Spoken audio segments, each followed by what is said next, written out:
خواتین حضرات السلام علیکم. اسپورٹس راؤنڈ اپ، جی ہاں، ایک اور نیا پروگرام آپ کے لیے Asia tribune T V A T T V کے بینر تلے لے کر حاضر ہوا ہوں اور میں ہوں آپ کا میزبان عارف افضال عثمانی. کھیل بہت زیادہ ضروری ہے انسان کی زندگی میں، کیونکہ اس کو صحت مند رکھتے ہیں، انسان کی صحت کو، اور اس کے ساتھ ساتھ دلچسپی بھی انسان کی ہوتی ہے، دیکھنے میں بھی، سننے میں بھی. کرکٹ کے مقابلے ہوں تو بہت زیادہ بہاریں آتی ہیں. اس پروگرام میں ہم کوشش کریں گے کہ مختلف موضوعات کو کور کریں. کھیل کے جو بھی شعبے ہیں، چاہے وہ کرکٹ ہو، چاہے وہ ہاکی ہو، چاہے وہ فٹ بال ہو، جو بھی چیزیں چل رہی ہوں گی تو اس کے حوالے سے ہم گفتگو کریں گے. آج ہم کرکٹ کے حوالے سے گفتگو کریں گے، کیونکہ کرکٹ کا آج کل بہار آئی ہوئی ہے پوری دنیا کے اندر، اور دنیا کے مختلف حصوں میں ٹیمیں کھیل رہی ہیں، اور ہماری کوشش ہوگی کہ ان بین الاقوامی مقابلوں کو، ان کی جھلکیاں بھی آپ کو کچھ دکھائیں اور ان کی خبریں بھی آپ کو سنوائیں. یہ پروگرام آپ کو کیسا لگے گا؟ یقیناً کھیل سب کو اچھا لگتا ہے تو آپ کو بھی پسند آئے گا. میری خواہش ہوگی، کوشش ہوگی آپ کو اچھی سے اچھی خبریں پہنچائیں. ہماری خواہش یہ ہوگی کہ آپ ہم سے رابطہ رہیں، اور ہمارے جو اسکرین پہ آپ کو کانٹیکٹ نمبر کوئی بھی نظر آ رہے ہیں، اس پہ آپ ہم سے رابطہ کر کے ہم سے بات کر سکتے ہیں، ہمیں بتا سکتے ہیں کہ آپ کیا دیکھنا چاہتے ہیں، کیا سننا چاہتے ہیں. خواتین و حضرات، پچھلے دنوں پاکستان میں پی ایس ایل کا میلہ لگا. بڑا شور تھا، بڑا ہنگامہ تھا، لیکن پاکستان کے کرکٹ کے میدان پھر بھی سونے رہے. مسئلہ یہ ہے کہ بین الاقوامی کھلاڑی جو ہیں، جو کچھ صورتحال ایسی ہے، آپ سب کو پتہ ہی ہے کہ پاکستان آنا نہیں چاہتے. اور جب کھیل کے میدان میں تماشائی تو ہوں، کھلاڑی نہ ہوں تو پھر کھیل تو نہیں ہوگا. تو تماشائیوں کے ساتھ ساتھ کھلاڑیوں کا ہونا بھی بہت ضروری ہے.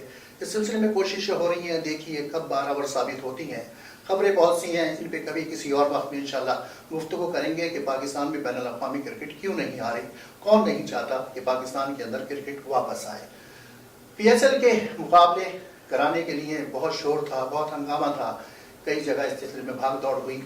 پاکستان سے باہر قطر کے اندر کچھ گفتگو ہوئی، معاہدے بھی سائن ہو گئے، لیکن بات آگے نہیں بڑھی، اور پھر دبئی کے نام پر رائفال نکلا، یعنی متحدہ عرب امارات کے جو کہ 7 ڈفرنٹ جزیرے ہیں، شارجہ، دبئی، ابوظہبی، وہاں بھی کرکٹ کے میچز ہوئے. کہتے ہیں بہت کامیاب رہی، بڑا ہنگامہ رہا، بہت اچھے میچز ہوئے. ہم نے خود بھی ٹی وی پہ دیکھا، بڑے زبردست مقابلے دیکھنے میں آئے. لیکن پاکستان کو وہ کچھ نہیں ملا جو کچھ ملنا چاہیے تھا. بڑی بڑی ٹیمیں تھیں، بڑے بڑے پلیئرز تھے، اور دنیا کے بہت سے ممتاز پلیئر وہاں پر آئے. کراچی کی ٹیم سب سے مہنگی بکی، لیکن افسوس اس میں کراچی کا کوئی کھلاڑی نہیں تھا. اور وہ کوئٹہ، وہ بلوچستان جسے پاکستان کے حکمران، پاکستان کے سیاستدان ہمیشہ نظر انداز کرتے رہتے ہیں، اس پی ایس ایل میں بھی نظر انداز ہوئی. لیکن پھر ایسا ہوا کہ کراچی کے ایک صاحب اٹھے، ندیم عمر صاحب، انہوں نے کراچی کی ٹیم، تو جن کی خواہش تھی کہ کراچی کی ٹیم کو بائی کریں، لیکن ان کو یہ موقع نہیں مل سکا، اور وہ کوئٹہ کی ٹیم بائی کرنے کے لیے کھڑے ہوئے. اور عجیب اتفاق تھا کہ کوئٹہ کی ٹیم میں صرف ایک کھلاڑی تھا کوئٹہ سے، باقی سب کھلاڑی باہر سے تھے، اور زیادہ تر کھلاڑی کراچی سے تھے. انہی حوالوں سے آج ہم پی ایس ایل پہ گفتگو کریں گے، اور پھر کل کے پروگرام کے اندر انشاءاللہ ہم ایشیا کپ کے بلکہ بات کریں گے، اور اس کے بعد ہم T20 ورلڈ کپ جو کہ آج کل ہندوستان میں جاری و ساری ہے، اس پہ بھی بات چیت کریں گے کل کے پروگرام میں. تو آج ہمارا موضوع ہے پی ایس ایل. آج ہماری خوش قسمتی ہے کہ ہمارے ساتھ ہمارے دوست، ہمارے ساتھی سینئر جرنلسٹ طارق اسلم صاحب موجود ہیں، اور پاکستان سے خصوصی طور پر انہوں نے تشریف لائے ہوئے ہیں امریکہ. تو ہم نے کہا کہ کیونکہ یہ کراچی میں ان کا میرا ساتھ بہت گہرا رہا ہے اخبار کی دنیا میں. اسپورٹس جرنلسٹ آف سندھ ایسوسی ایشن کے پریزیڈنٹ ہیں، اور بلا مقابلہ انہوں نے یہ مقابلہ بھی جیتا، اور آج کل یہ خدمات انجام دے رہے ہیں، لیکن پاکستان سے امریکہ کے دورے پہ ہیں. طارق صاحب، ویلکم ان دا شو. اور اسپورٹس راؤنڈ اپ ہمارا یہ شو ہے. اسپورٹس راؤنڈ اپ کو آپ کو پتہ ہے کہ پاکستان پرانی یادیں ہماری اس کے حوالے سے، ریڈیو کے حوالے سے. تو ویلکم کرتا ہوں آپ کو امریکہ میں بھی اور اس شو میں بھی.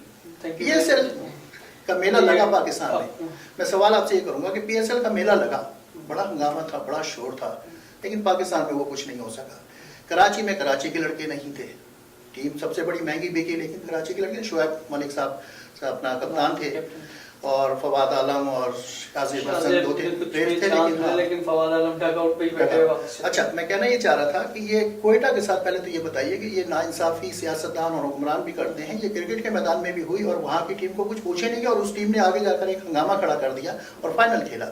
تو اس کے پیچھے کیا کہانی تھی کہ کوئٹہ کی ٹیم کیوں پیچھے نظر انداز کی گئی؟ کوئٹہ کو اصل میں کوئی خریدار مل نہیں رہا، تو پھر جو چیزیں سامنے آئیں اس میں یہ کہ ندیم عمر صاحب پھٹا گیا ہے،